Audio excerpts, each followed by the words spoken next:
အဆင်ပြေကြရဲ့လား Chin Spirit Law YouTube Channel ကနေပြန်လည်ကြိုဆိုလိုက်ပါတယ်ဒီကနေ့မှာတော့ချင်းတောင်ကထူးဆန်းထွေလာဖြစ်ရတဲ့ထဲကတေမင်းလို့တင်စားခေါ်ပေါ်ကြတဲ့ဘယောဂဆရာအကြောင်းကိုတင်ဆက်ပါမယ်ကျွန်တော်9နှစ်သားအရွယ်တုန်းကချင်းတောင်ကဖြက်အဖြက်တစ်ခုပါကျွန်တော်အဖိုးနဲ့အဖွားအိမ်ကိုမနက်9နာရီလောက်အချိန်ရောက်တော့အဖွားကသူ့မောင်ဝမ်းခွဲရောက်နေတယ်ကြားလို့သူ့အတွက်ခေါင်ထိပ်ပေးဖို့အတွက်ရေသွားခတ်ပေးအောင်လို့ပြောလို့အိမ်ဘေးကတငယ်ချင်းနဲ့အတူကားလမ်းဘေးကရေတိုင်းကြီးမှာရေသွားခတ်ကြပါတယ်ကျွန်တော်တို့ရေခတ်တဲ့အချိန်မှာအဖွားမောင်ကရောက်ပြီးဟေးကလေးတွေငါ့အတွက်ခေါင်ထိပ်ဖို့ရေလာခတ်ကြတာလားတဲ့ကျွန်တော်တို့လည်းတယောက်မျက်နှာတယောက်ကြည့်ပြီးအံ့ဩသွားကြပါတယ်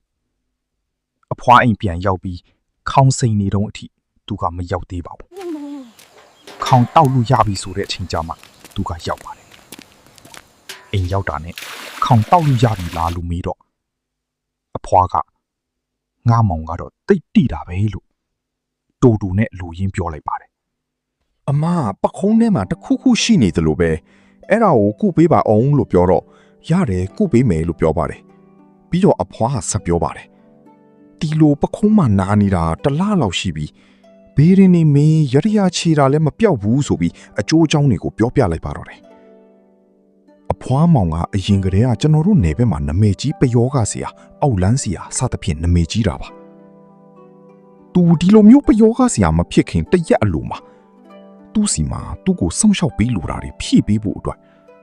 ကိုဆောင်တဲ့မိန်းကလေးနဲ့ယောက်ျားလေးကလေးတီးတီးနှစ်ယောက်သူ့စီကိုရောက်လာတာတဲ့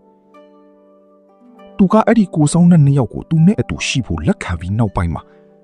တရေတစီတွေကိုစမြင်လာပါတယ်တဲ့အဲ့လိုဖြစ်ပြီးနောက်ပိုင်းမှာသူ့မိန်းမကမပေါင်းချင်တော့ဘူးတဲ့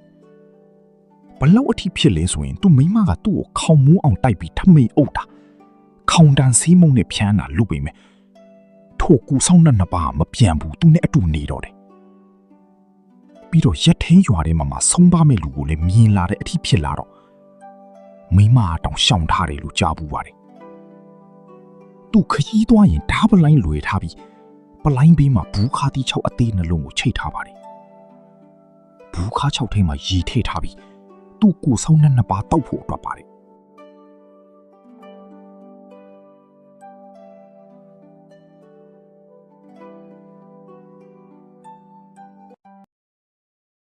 သူဟာကျွန်တော်တို့နယ်ဘက်မှာဘလောက်အထိနာမည်ကြီးလဲဆိုရင်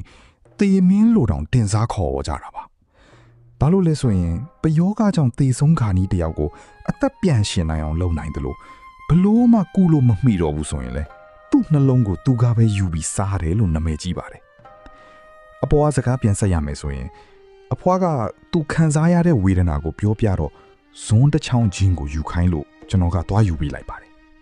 ပြီးတော့သူက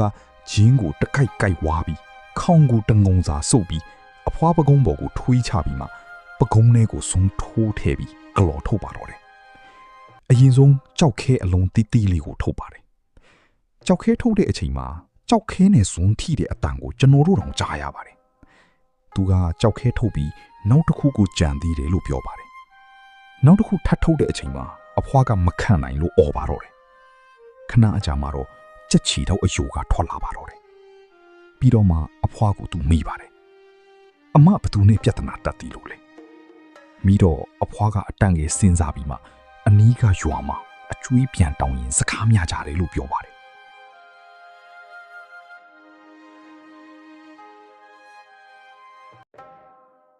အဖွားမောင်ကသူတို့ကအမကိုအသက်အန္တရာယ်ကိုထိအောင်သူတို့ကနက်ပူစော်ပြီးအမတောင်ရသွားတဲ့လမ်းမှာကြက်ချီတော့ကြက်ဥတွေနဲ့အပင်းလုတ်ပြီးချထားတာလို့ပြောပါတယ်ပြီးတော့နောက်တစ်ခါတောင်ရသွားရင်လမ်းဘေးဝဲရတီးချကြည့်လိုက်တွေးလိုက်မယ်လို့ပြောသွားပါတယ်ပြီးတော့ခေါင်ရည်တောက်ကြပြီးရှေးဟောင်းနောက်ဖြစ်ပြီးပြောကြပြီးကုခအနေနဲ့အဲ့ဒီခေတ်ကငွေ90ကျပ်ပြီးခဲ့ပါတယ်အဖွားတောင်ရပြန်တဲ့အချိန်အဖိုးနဲ့အတူကျွန်တော်လဲတောင်ရကိုလိုက်သွားတော့ကြက်ချီတောင်းနဲ့ကြက်မွေးတွေတကယ်ရှိခဲ့တာပါအဲ့ဒါကိုအဖိုးကသူတို့ဘက်ကိုလှည့်ပြီးပြန်ထားပေးလိုက်ပါတယ်မိုးအကုံဆောင်းအကူးမှာအဖွားမောင်ပယောဂဆရာဟာတောင်ရတဲကိုလာပြီးအဖွားစီကိုကြက်ဥတစ်လုံးလာတောင်းပါတယ်အဖွားကကြက်ဥမရှိဘူးကြက်တွေကလည်းတောကြောင်တွေဆွဲသွားလို့အဖွားအိမ်မှာကြည်တွေလည်းအမှန်တကယ်နေသွားပါတယ် ကျမကြီးကလည်းတကောင်နဲ့ကြံလို့သူ့ဥထားတဲ့ကြက်ဥတွေကြက်ပေါက်ကလေးဖြစ်လာဖို့စောင့်နေတာနဲ့ကြက်ဥကိုမပြီးဖြစ်တာပါကျက်ဥမရလို့အဖွားမောင်ကမျက်နှာမကောင်းမဲပြန်ခဲ့ပါတယ်ညနေခင်းရောက်တော့အဖွားသားအငယ်ဆုံးဟာတရားဘော်ကပြုတ်ကျသွားလို့ပြောလာကြလို့အဖွားတောင်ရတဲကနေအမြန်ထွက်လာပြီးသူ့သားရှိရာကိုတွားပြီးကြည့်တော့အဖွားသားပုံးဘဲတန်ရလောက်ပဲရခဲ့ပါတယ်အမှန်တော့အဲ့ဒီတရားဟာတောင်ရတစ်ဖက်နဲ့တစ်ဖက်ကူးလူးသွားလာဖို့တစ်လုံးထိုးပြီးလှုပ်ထားတဲ့တရားတစ်ခုလည်းဖြစ်ပါတယ်အဲ့ဒီတရားဘော်ကနေပြုတ်ကျရင်တေဖို့ရာခိုင်နှုန်းတော်တော်များတာပါတရားအောင်မှာကြောက်တုံးကြောက်ခဲတွေနဲ့တင်းငုတ်တို့စူးတွေတော်တော်များပါတယ်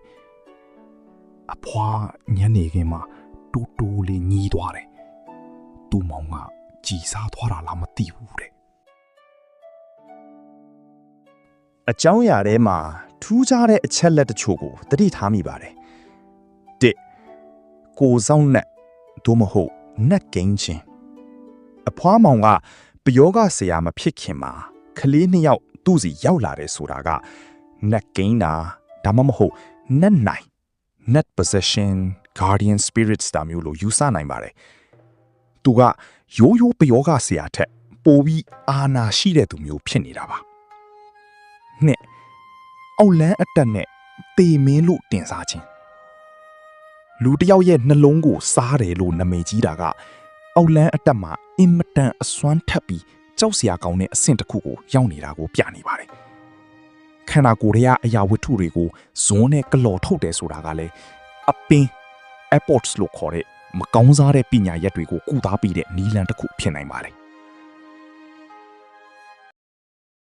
အပင်ထုတ်ခြင်းကြောက်ခဲနဲ့ကြက်ချီထောက်ထွက်လာတယ်ဆိုတာကရိုးရိုးဆေးပညာနဲ့ရှင်းပြလို့မရတဲ့အပင်ထည့်ထားတာမျိုးပါချင်းတောင်ဘက်မှာအရင်ကအဲ့ဒီလိုအောက်လန်းနီးနဲ့ပြူစားတာတွေရှိခဲ့ဘူးတယ်လို့ကြားဘူးပါတယ်၄ကြက်ဥတောင်းနဲ့ဖြစ်ရဒါကအရန်ကိုထူးကြပါတယ်ပယောဂရှရာတွေဒါမှမဟုတ်နက်ကင်းတဲ့သူတွေဟာတခါတလေမှာသူတို့ကိုစောင့်ရှောက်တဲ့နက်တွေကတခုခုပူဇော်ဖို့ခိုင်းတာမျိုးရှိတတ်ပါတယ်အဖွားကမပေးလိုက်တဲ့အခါမှာသူ့ရဲ့စောင့်ရှောက်တဲ့နက်တွေကစိတ်ဆိုးတာမျိုးဒါမှမဟုတ်ဆရာကိုယ်တိုင်ကပဲသူ့တကိုးကိုပြလိုက်တာမျိုးဖြစ်နိုင်ပါတယ်ငါကြီးစားသွားတာလားဆိုတဲ့စကားအဖွားကသူ့မောင်ကကြီးစားသွားတာလားသူ့မောင်ကပဲအန်ဒီယေပေးလိုက်တာလားဆိုပြီးတွေးတာကအဲ့ဒီခေတ်ကပယောဂရှရာတွေရဲ့စွမ်းအားကိုဘလောက်အထိကြောက်ရတယ်လဲဆိုတာကိုဖော်ပြနေပါတယ်တရားဘောကပြုတ်ကြပြီးမသေးတာကတော့အဖွားရဲ့ကုသိုလ်ကံဒါမှမဟုတ်အဖွားမောင်ကပဲနှုတ်ပြောင်လိုက်တဲ့သဘောမျိုးလေးဖြစ်နိုင်ပါတယ်နားဆင်ပြီးကြတဲ့အတွက်ကျေးဇူးတင်ပါတယ်ဒီ story ကိုသဘောကျကြိုက်နှစ်သက်ရင် like subscribe လုပ်ဖို့မမေ့ပါနဲ့နော်နောက် story မှာထပ်တွေ့ကြတာပါ